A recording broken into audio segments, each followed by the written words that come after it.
Cette délibération concerne le réaménagement ô combien nécessaire de la place du Champ-Jacquet, véritable trésor architectural de notre ville, aujourd'hui si mal mise en valeur. Vous me permettrez, chers collègues, de la commenter en vous livrant une vision plus globale des enjeux de notre centre-ville. Le projet que nous votons ce soir prévoit donc la valorisation de la place du Champ-Jacquet et de son patrimoine architectural, à savoir ses maisons à pans de bois du XVIIe siècle, l'hôtel de Thizay et la statue de Jean Le Perdis, maire de Rennes au temps de la Révolution, figée dans un geste symbolique puisqu'il apparaît déchirant une liste de condamnés à la guillotine.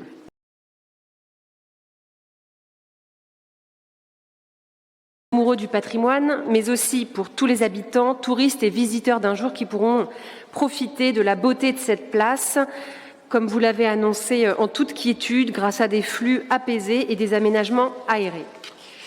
Par ailleurs, l'aménagement proposé prévoit également de nouvelles surfaces végétalisées. Nous ne pouvons que nous en féliciter, puisque nous militons avec ferveur pour développer et promouvoir la nature en ville. Ceci étant dit, la réalisation de ce projet, qui ne se limite pas donc à une place, mérite toutefois d'être pensée au regard de l'impératif de relance économique du centre-ville. Nous attirons votre attention, chers collègues, sur l'enjeu essentiel et global de l'attractivité de ce quartier historique dont dépend la survie de nos commerçants, de nos restaurateurs, de nos baristas, de nos hôteliers et de nombreuses institutions culturelles. Nous alertons contre la tentation de se limiter à évacuer les voitures et les bus sans mener de réflexion globale sur le cadre de vie et la qualité des services proposés.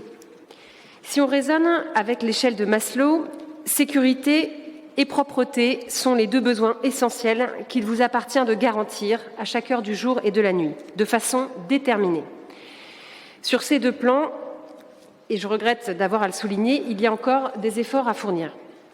Ensuite, toilettes publiques, bornes Wi-Fi, bornes de recharge électrique, fontaines, bancs publics, mobilier urbain intelligent, autant d'aménagements qui améliorent l'expérience des riverains et des visiteurs et qui permettront à notre centre-ville de concurrencer les centres commerciaux de périphérie que vous êtes si prompts à critiquer.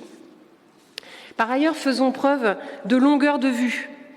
Il faut, selon nous, repenser cet aménagement en connectant la place aux différents centres névralgiques du centre-ville, et en particulier les grands équipements patrimoniaux qui jalonnent les quais de Vilaine. Les portes Mordelaises, l'hôtel d'artillerie, la chapelle Saint-Yves, le palais du commerce, le musée des beaux-arts, le palais Saint-Georges et enfin l'hôtel Pasteur. C'est la réflexion que nous avions proposée dans notre projet 1001 Vilaine, un projet qui visait le réaménagement complet des quais d'ouest en est, l'embellissement du parking Vilaine, la transformation de la place de la République et la mise en valeur de la rivière. Il s'agit aussi, au-delà de l'aménagement de cet axe nord-sud que vous évoquiez, de reconnecter les 4 points cardinaux de notre ville en son centre et d'améliorer son accessibilité avec des réseaux de mobilité douce, mais sans exclure ceux qui travaillent, ceux qui ont besoin de se rendre au centre-ville en voiture et donc sans bannir totalement les automobilistes. Or, votre décision non concertée, annoncée avant même l'ouverture de la seconde ligne de métro de supprimer le parking Vilaine, est une forme de punition pour les métropolitains autant qu'une gabegie financière pour les contribuables. En lieu et place de ce parking, vous avez d'abord annoncé l'aménagement d'un jardin avant de vous raviser en annonçant une consultation des habitants. Est-ce parce que vous vous êtes souvenu que sur l'eau, on ne peut pas planter d'arbres ? Les questions de l'accessibilité et de l'attractivité de notre centre-ville sont trop importantes pour que l'on s'enferme dans des postures sur la place de la voiture en ville. C'est une véritable réflexion globale qu'il faut mener sur la physionomie de notre ville, en faisant preuve donc de longueur de vue et de méthode. Et je rejoins le point soulevé par Monsieur Compagnon sur la méthode et la concertation citoyenne. Hélas, encore une fois, pour son centre-ville comme sur tant d'autres sujets, Rennes voit petit, rêve petit et s'oublie dans les dogmes.